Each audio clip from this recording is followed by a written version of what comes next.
una finca llamada Manaca, a unos 72 kilómetros de la ciudad de Holguín, transcurrieron los primeros años de vida y parte de la adolescencia del comandante en jefe Fidel Castro Ruz y su hermano, el general de ejército Raúl Castro Ruz. En el año 2002, allí se creó el Conjunto Histórico de Virán y en septiembre de 2008 fue declarado Monumento Nacional. Nuestro especial de hoy forma parte del material Historias entre Montañas, del periodista Dairon Chan.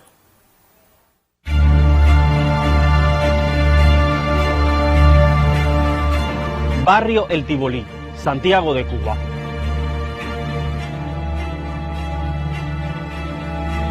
Hace casi 9 décadas vivió en este lugar un niño que cambió los destinos de Cuba, Fidel Alejandro Castro Ruz. Así lo inscribieron sus padres, Lina y Ángel.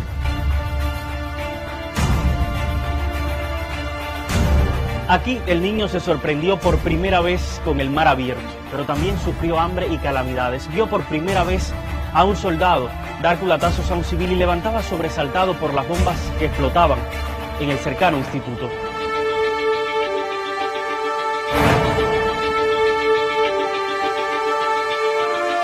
¿Cuánto influyó esto en el niño?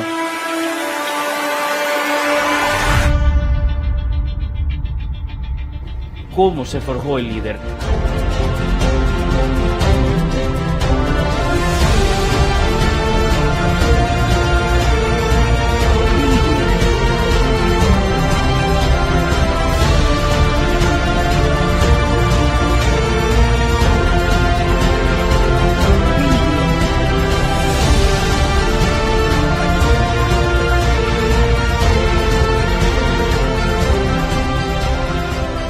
Desde la antigüedad, la humanidad necesitó líderes. Pienso en la genialidad militar de Julio César, en la prisión y la resistencia de Nelson Mandela, en Ho Chi Minh, en Eva Perón, en Simón Bolívar, en Martí. Todos tuvieron algo en común. Aunque fueron muy polémicos, todos tuvieron capacidades individuales sobresalientes. El que vivió en este entorno también las tuvo. Y aunque Santiago tuvo mucho que ver en ello, no es en este lugar donde comienza la historia. Nos dirigimos a un pueblo que limita al sur con Santiago de Cuba y al este con las montañas de Pinares de Mayarí. En este sitio buscamos entender cómo se forjó uno de los líderes más notables de su tiempo. Bueno, ¿qué tal? ¿Cómo estás? Un placer atenderte. He venido hasta Virán para conocer la historia de Fidel. ¿Me la puede mostrar? Podemos mostrarle parte de esa historia que comienza desde su infancia.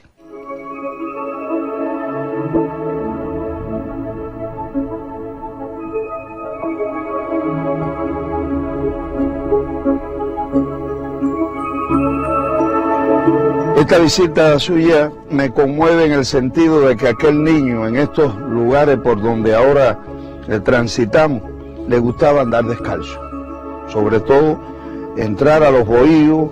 Estos pertenecían a los que nunca es el famoso barracón, era donde mayor cantidad de inmigrantes haitianitos había, porque él se compenetraba, entraba a estos bohíos tal vez con más facilidad que entrar en la casa familiar. Porque a Fidel le gustaba estar en todos los lugares menos en la casa, en el río, en la casa de un campesino, de ese campesino que sus ancestros habían sido mambises, o a la casa de un mambí, como el caso de Epifanio Gómez, que fue un mambí que trabajó muy fuerte en las prefecturas, pero también un mambí que combatió, que fue incluso con Maceo hasta Occidente. ¿Cree usted que eso influyó en el pensamiento de Fidel, el tener el contacto con esas personas, con esos mambises de la lucha de independencia? Bueno, indudablemente que todo este compendio de los haitianos, la vida de los haitianos, comparar su vida, andar descalzo por aquí, visitar las casas de los campesinos, todo esto va formando parte de una educación temprana en Fidel Castro. Y el siempre preguntar, Fidel es un hombre que siempre preguntaba. Y entonces ahí hay algo importante con eso que tú me dices, es el Fidel que no se cansa de preguntar.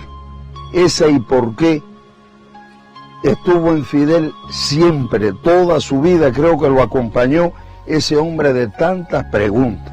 Digamos, si iba a los Pinares de Mayarí, que son estas montañas bellas que nos quedan aquí, aquí a la vista nuestra, que son las alturas de Nipe, con la explanada de en Los Pinares de Mayarí, ahí a caballo, el padre y él en su caballito, iba llenándolo de preguntas. Le preguntaba de los accidentes geográficos, que por qué aquella loma era más alta que la otra, que cómo era, digamos, cómo eran las lomas de España, cómo era Galicia. Entonces ponía al padre a comparar cómo eran las montañas de Galicia, si en Galicia llovía tanto como llovía en Mirán, que cómo era, entonces pasaba a la guerra civil española.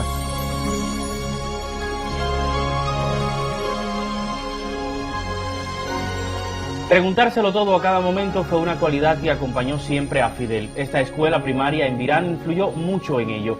Pedro Pascual, hoy con 94 años, fue testigo de eso, lo que nunca imaginó a dónde llegaría aquel compañero de aula.